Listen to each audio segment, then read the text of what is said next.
Welcome to the third meeting of the Collegiate Entrepreneurs Organization. We're lucky today to have our advisor speaking. He's going to discuss business plan pitch competitions. And he's also going to talk about the opportunities that you have if you're interested on our campus here. I know some of you have expressed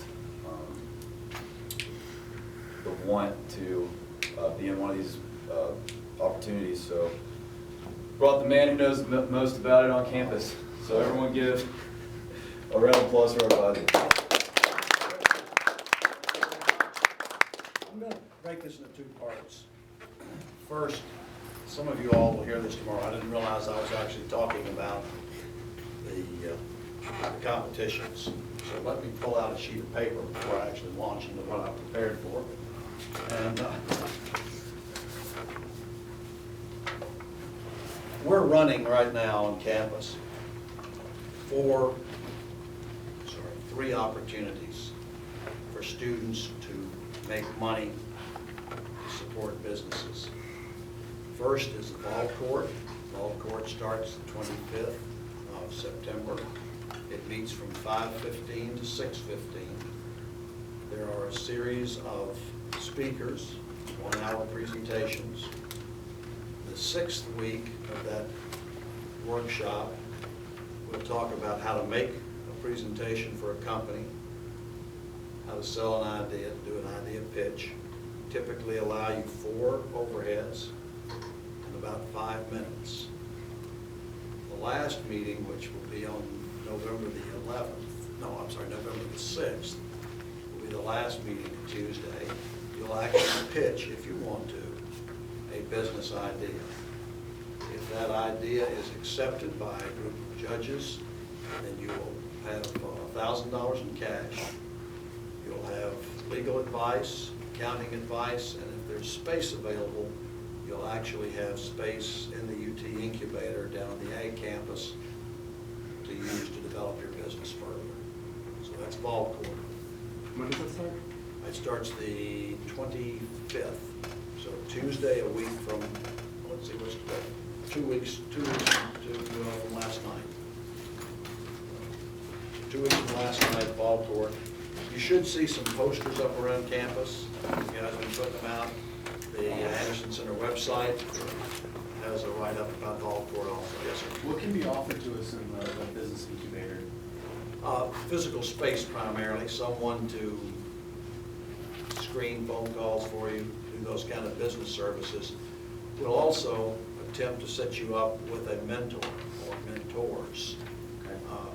The challenge there is finding someone in the business community, one has the time and also the inclination or the interest in the kind of business you're driving forward.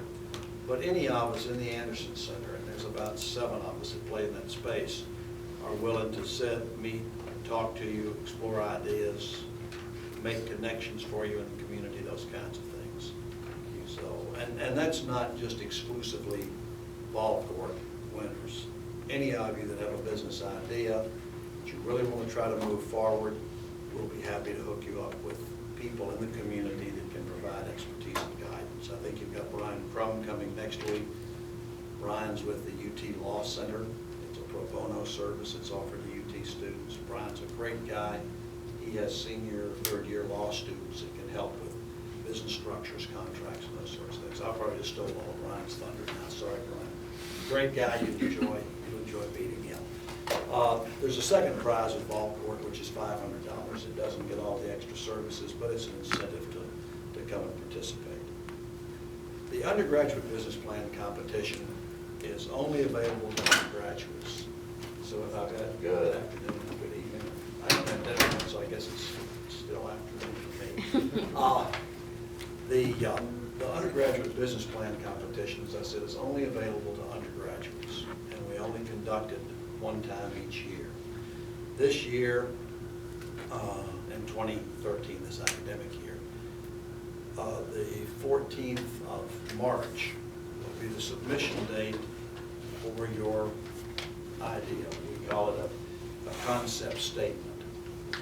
That's submitted to the Anderson Center. It's usually 1 to 2 pages long. And it talks about the fundamental questions that we challenge any aspiring entrepreneur with. That's what's the pain point, what's the problem, what's the opportunity that you've identified. How does your product or service respond to and resolve that problem? How big is your market opportunity? How are you going to make money? What's your business model? And why are you going to be able to do it better than anybody else? So that's what we want to see in the concept statement. That statement, we usually get about 60 applications. Those statements are evaluated by a group of faculty and outside entrepreneurs, either currently practicing or past entrepreneurs. And they will pick the top 20 of those concept statements. Now, we take those statements and divide them into two categories: a lifestyle category and a high-growth, high-tech, or tech-enabled category. The logic for that being that the first time I ran this 5 years ago, I had highly technical presentations going against some fairly unsophisticated presentations. Both opportunities to make good money, to be successful, but the judges and I agreed that it really probably wasn't a fair apples-to-apples kind of comparison. And so what we do now is we take the top 10 that fall into a lifestyle category and the top 10 that fall into a high-growth, tech-enabled category. So we keep competitors the same. Now, I'll have to admit that on occasion we may have crossed boundaries when the ideas were really good. We couldn't put 11 in one and 9 in the other. But generally we keep it in that category. The second opportunity, you'd be notified if you make it into the top 20. The first judged round, where you will actually present to practicing entrepreneurs and entrepreneurial enablers, people like venture capitalists, lawyers, others that play in the entrepreneurial space, will be on the 29th of March. That's the first judged round, and at that time, you'll be required to have a very basic, it does not have to be highly sophisticated, but a basic business plan, so the judges have something to look at. There'll be some financials associated with it. And again, you'll have an opportunity, if you're thinking about that, to get help in putting those financials together. And you'll have 20 minutes to make your presentation. You can use PowerPoint, you can use actual models of the product, you can use any visual aid you want to use. And the judges will only quiz you for 5 minutes that time. After that round, the top 5 of each category will be notified.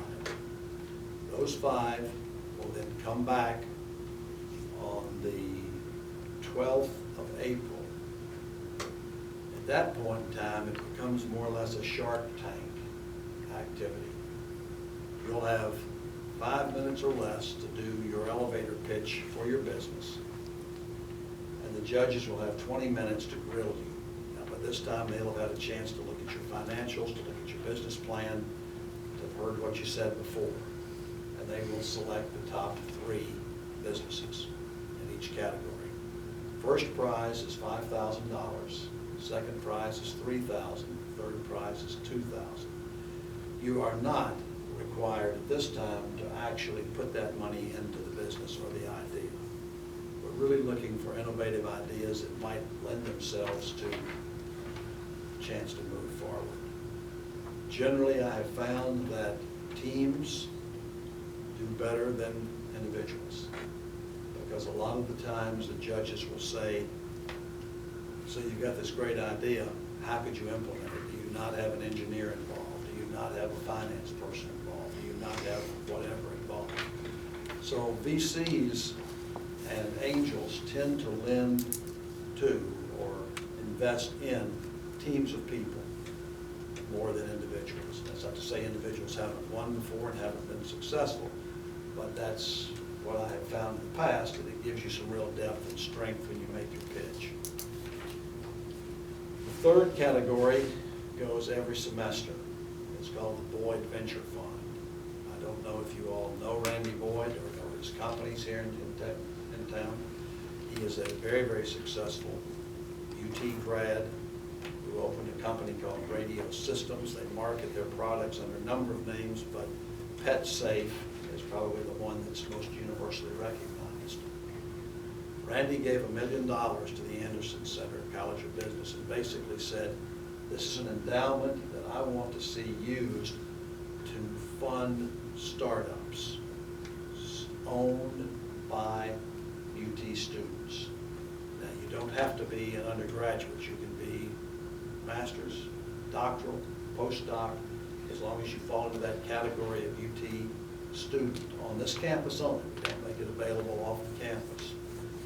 The expectation there is that on the 9th of November this year and on the 20th of March next year, you will have to submit an executive summary, just as you would with any business plan.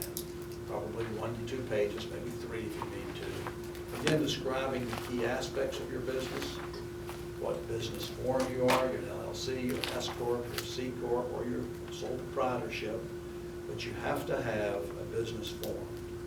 So you'll need to have a federal tax ID, and you'll need to have a business license for Tennessee. Registered name with the Secretary of State's office, those kinds of activities that those of you who have started businesses have already. Yes, sir. You said it'll be each semester? Yes. that- So if you do win one, can you apply again? No. Can? We don't let you double dip.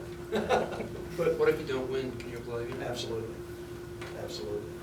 The key there, the things that the judges are looking for in that executive summary, among other things, are going to be wanting to know how awarded money would help you meet new milestones for your business, how it's going to grow it. And they'll quiz you fairly significantly when you are invited, if you are invited to make a presentation to the judging panel, which will occur on the 16th of November. They're going to ask you, how would you use the money? What plateau would it allow you to achieve? How much money do you need? Now, right now, the earnings from Randy's endowment, we typically invest about $20,000 a semester. It doesn't all go necessarily to one company. The last one that we did this past spring, the judges were so torn between 4 companies that they actually said, okay, we're going to split the awards based on these 4 top companies that pitched and their need for cash, because not everybody needed $20,000. One of the plans, the young lady said, if I can get $2,000, I'll be able to launch my company because I simply need money for marketing. And she said, I can do it with $2,000. Another student said, I need 4 to do what I want to do, which was a trip to Uganda to make contacts for suppliers, to develop and bring supplies for her business forward. So we will take into account what you say you need, what it's going to do for your business. The judges are looking for businesses that have growth potential because they're very interested. One of the things that we use the Boyd Venture Fund for is creating businesses that we hope will stay in the region. One of the real objectives of the Anderson Center is talent development, i.e.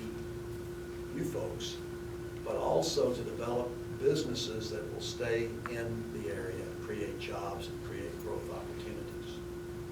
So we really play in both those spaces.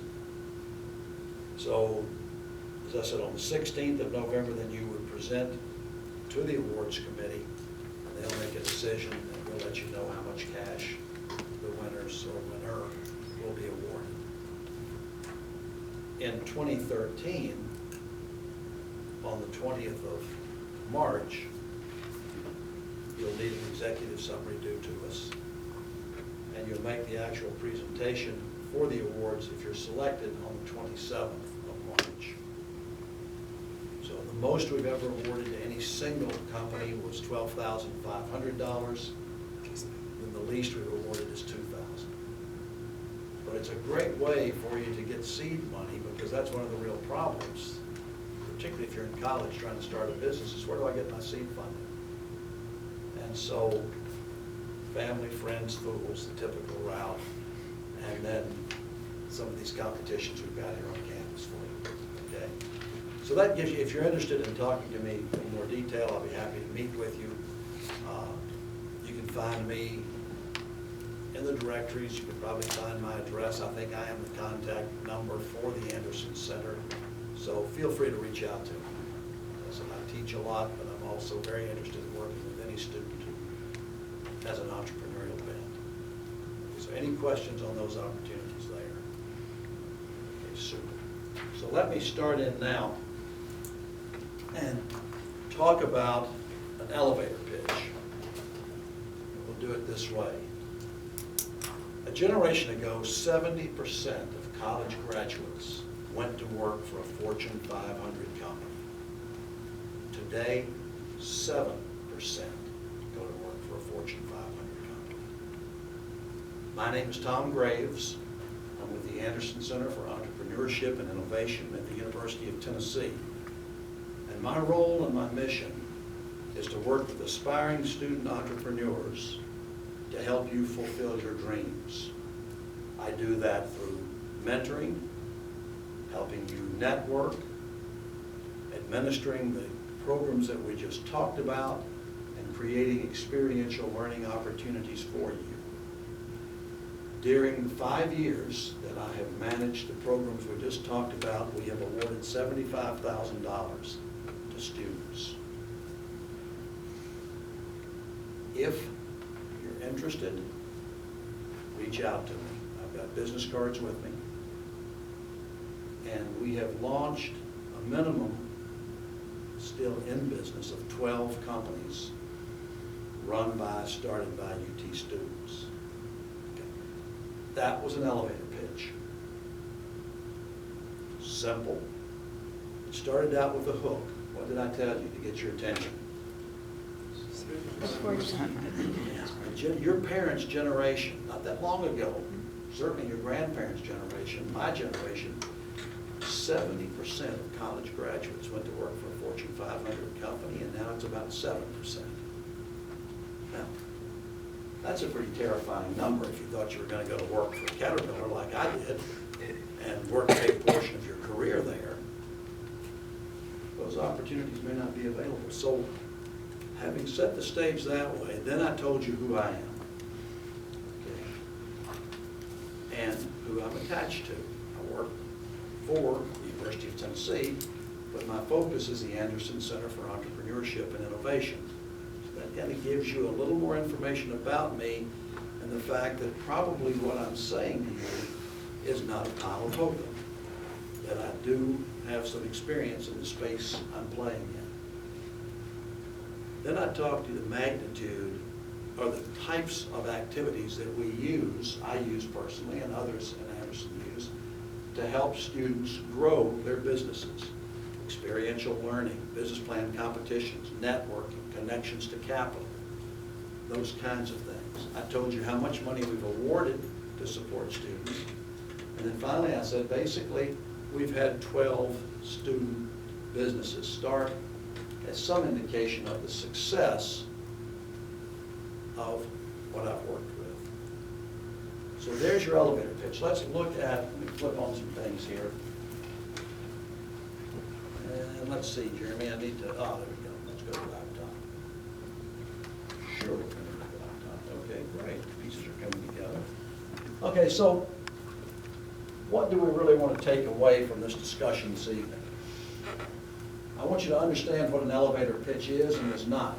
You see up there in parentheses, an elevator pitch is a movie trailer. You know, all of you have gone to the show and you get this 30-second blurb with bodies flying everywhere or mad romance or something to get you excited and say, hey, I just got to go see that flick. That is really, really interesting. That's what your elevator pitch is about. I want you to understand the elements of an elevator pitch, and I want you to focus on the fact that 30 to 60 seconds, maybe 75 seconds, maximum 90 seconds is the space you need to be in. One of my associates, who some of you all may have as a professor right now, Dave Williams, does elevator pitches in his Introduction to Entrepreneurship class. He has his students do it, and then he has his students vote up or down on the presentation. Did the person connect with them, or did the person not connect with them? And what he's discovered, he allows 90 seconds for this pitch. What he's discovered is if the pitch is 20 seconds or less,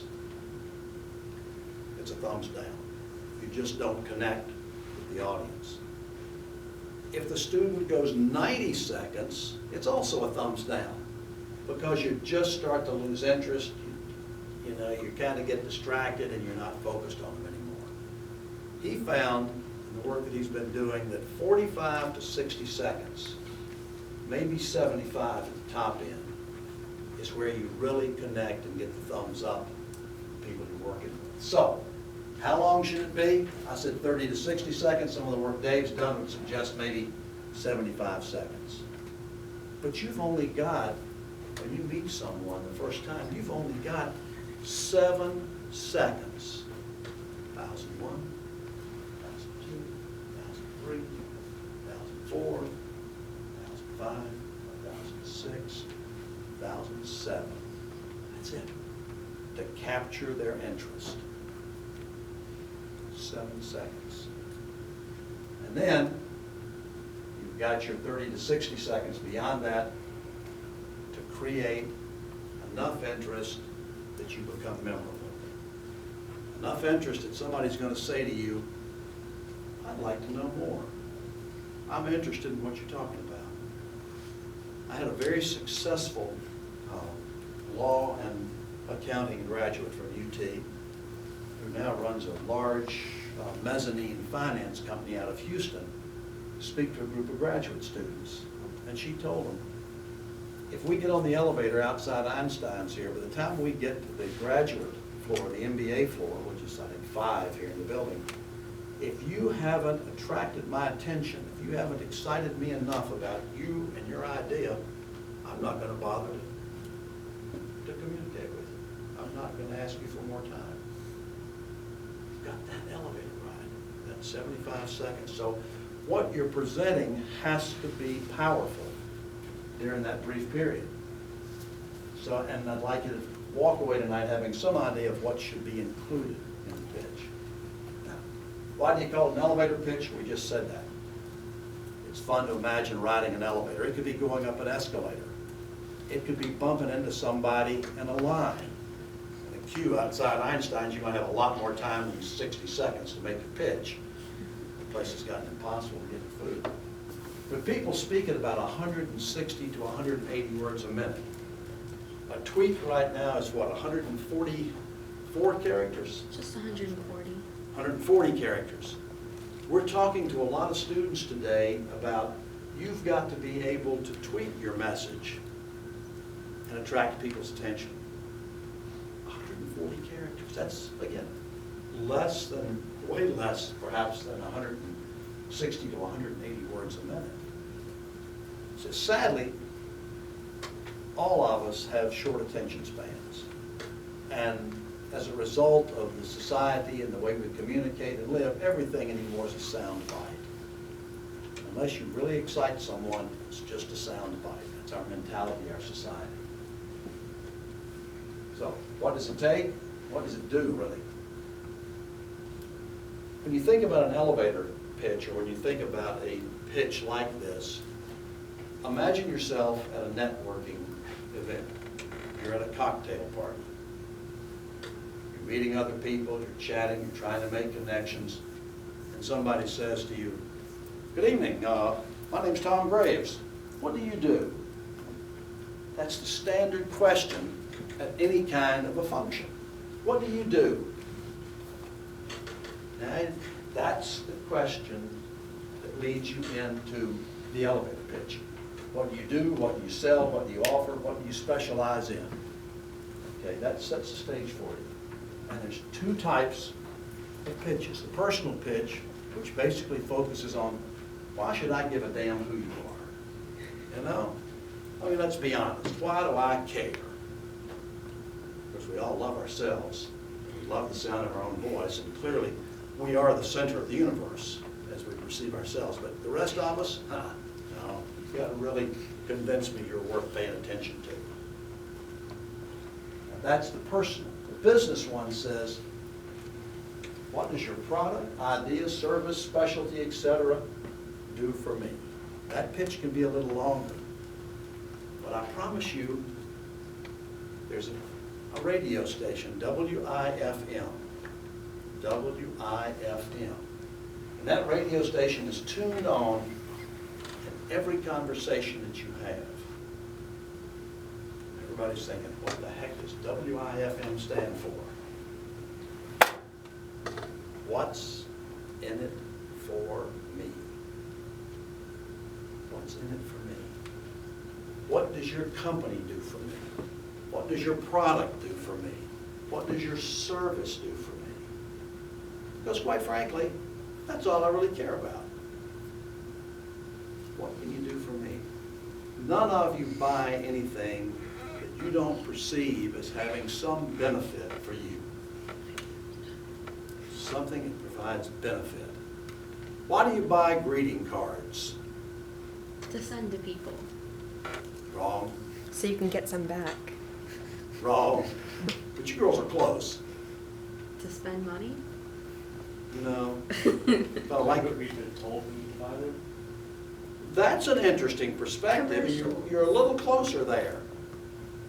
Quick personal story, okay? I got married a few years ago for the third time. Obviously, the first two times I hadn't learned what I'm going to tell you now. And so, my lovely bride and I bought a new house, and we were wallpapering. Now, I've heard a number of people say over the years, if a couple can wallpaper, the marriage will last forever. Tough racket.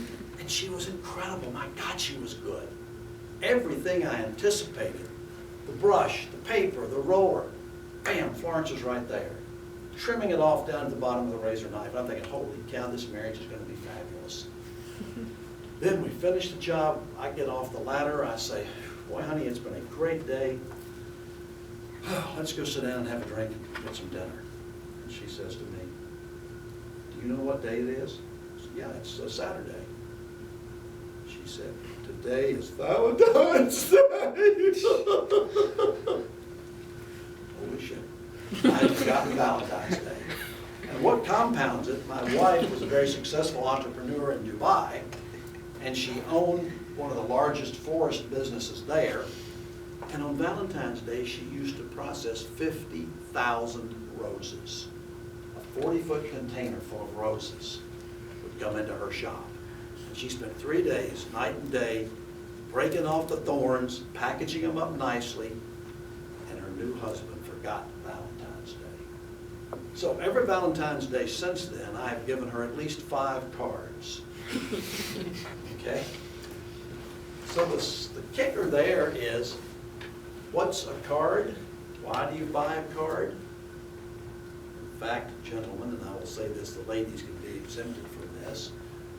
Gentlemen, you buy those cards as insurance policies. Because if you don't, I promise you, you're going to be harassed mercilessly forever. Women never forget anything. Never. I mean, the only thing that probably has better memory is a computer. And I'm not even sure about that sometimes. So you buy things because there's a benefit to you in it. Now, I've got a note up here. Do we have any engineers in the crowd tonight? Fabulous. Okay, great, great. I love engineers. But engineers love features. Features drive engineers' behavior.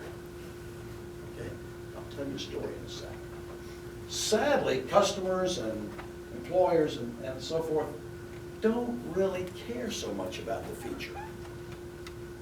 Because the feature doesn't tell you what it does for you, what's in it for me. I really don't care if it has a 50 gigahertz whatchamadoodle. What the hell does that whatchamadoodle do for me? And I learned this the hard way. When I was a young Caterpillar rep, many, many years ago, I was sent out to call on a major road contractor. This old crusty fart had been building roads for probably 40 years. And so I went by to see the engineers, and I said, guys, I know we've got this new G-Series motor grader. Tell me about it so I can be really prepared to go call on this contractor. So they sit me down and they go through all of these things. Okay, I can understand ease of steering and the blade control. And then they say to me, but the real benefit, they didn't say benefit, take that word back.